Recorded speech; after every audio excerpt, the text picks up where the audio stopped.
వరంగల్ జిల్లాలో బీఆర్ఎస్ ఖాళీ అవుతోంది.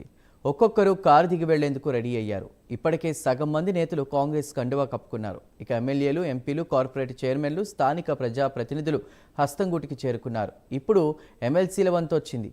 పార్టీ మారే ఎమ్మెల్సీలు ఎవరనేది ఇప్పుడు సర్వత్రా ఆసక్తి నెలకొంది.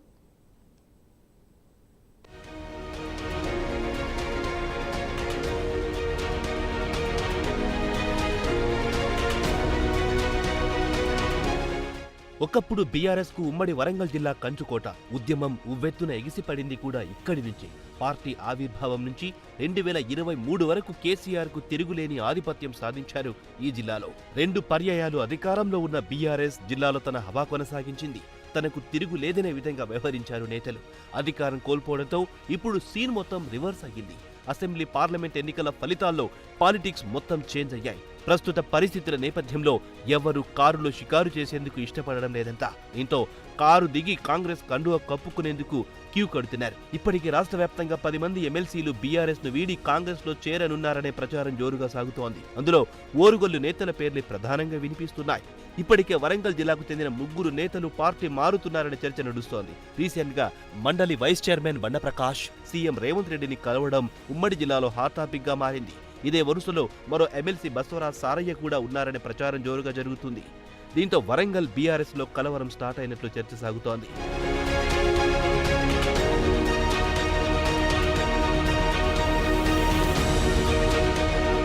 ఉమ్మడి వరంగల్ జిల్లాలో కాంగ్రెస్ లో కొనసాగిన కొందరు నేతలు తెలంగాణ ఏర్పడిన తర్వాత వివిధ కారణాలతో గులాబీ గూటికి చేరారు. ఇప్పుడు వారంతా యూటర్న్ తీసుకున్నట్లు తెలుస్తోంది. కారులో జర్నీ చేసేందుకు ఇష్టపడని పలువురు లీడర్స్ బీఆర్ఎస్ ను వీడి సొంత పార్టీ కాంగ్రెస్ లో చేరుతున్నారు. తాజాగా సీఎం ను కలిసిన బండప్రకాష్ గతంలో కాంగ్రెస్ లో కీ రోల్ ప్లే చేశారు. వరంగల్ మున్సిపల్ కౌన్సిలర్ గా, వైస్ చైర్మన్ గా పనిచేశారు. 2017లో బీఆర్ఎస్ లో చేరి 2018లో రాజ్యసభకు ఎన్నికయ్యారు. 2021లో మాజీ మంత్రి ఈటెల రాజేందర్ గులాబీ పార్టీని వీడి బీజేపీలో చేరడంతో రాజకీయ పరిస్థితులు ఒక్కసారిగా మారిపోయాయి.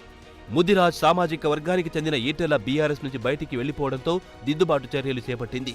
బలమైన సామాజిక వర్గం నుంచి ప్రాతినిధ్యం అవసరమని భావించిన కేసీఆర్ బండప్రకాష్ ను రంగంలోకి దించింది. 2021లో ఎమ్మెల్యే కోట ఎమ్మెల్సీగా అవకాశం కల్పించింది. మండలి డిప్యూటీ చైర్మన్ పదవిని కట్టబెట్టింది. కానీ రాష్ట్రంలో బీఆర్ఎస్ అధికారం కోల్పోవడం, ఆ పార్టీ నేతలకు సరైన ప్రాధాన్యం లేకపోవడంతో మళ్లీ తిరిగి కాంగ్రెస్ గూటికి చేరనున్నారనే ప్రచారం జరుగుతోంది. ఇప్పటికే బండప్రకాష్ త్వరలో కాంగ్రెస్ కండువా కప్పుకుంటున్నారనే చర్చ నడుస్తోంది.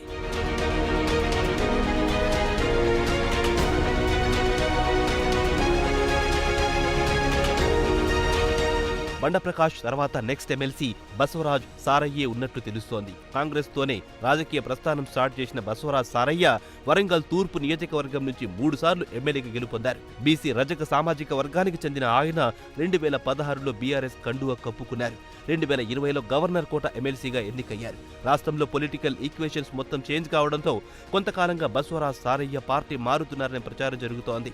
ఎంపీ ఎలక్షన్ టైంలో ఆయన ఖమ్మం జిల్లా కాంగ్రెస్ నేతలతో సమావేశంలో పాల్గొన్నారు. అప్పుడే కాంగ్రెస్ కండువా కప్పుకుంటారనే చర్చ జరిగింది. అదంతా ఏం లేదని చెప్పారు. తాజాగా జూన్ 29న సీఎం రేవంత్ రెడ్డి ఉమ్మడి వరంగల్ జిల్లాకు చెందిన కాంగ్రెస్ ప్రజా ప్రతినిధులు, ఆఫీసర్లతో నిర్వహించిన సమావేశంలో పాల్గొన్నారు. సీఎం సలహాదారు వేం నరేందర్ రెడ్డితో ప్రత్యేకంగా సమావేశమయ్యారు. దీంతో ఆయన కూడా సొంత గూటికి చేరుకుంటారనే టాక్ నడుస్తోంది. ఇప్పటికే బండప్రకాష్ కాంగ్రెస్ లో చేరుతున్నారని ఇండికేషన్స్ ఇవ్వగా ఆయన బాటలోనే సారయ్య కూడా తన నిర్ణయం ప్రకటించే అవకాశం ఉందని ఆయన సన్నిహితులు చెబుతున్నారు.